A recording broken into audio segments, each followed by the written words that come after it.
ili uheshimike. Mwanaume yoyote, ninaposema mwanaume hata mwanamke, mimi nadili na sheria na haki za binadamu. Naheshimu sana wanawake. Sina mfumo dume katika maisha yangu. Amen. Ukishafikisha miaka 30, ukafika 35, bado huna mji, unakaa kwa baba yako, we fara.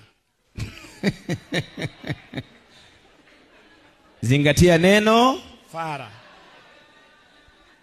Miaka 30 mpaka 35 unakula nyumbani. Unakula nyumbani, unagongea baba yako. Wewe ni nani? Fara.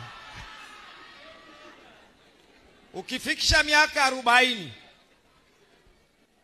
kama hujajenga, wewe ni nani? Fara. Samahani sana mliopanga, naongea maneno haya ili mjenge.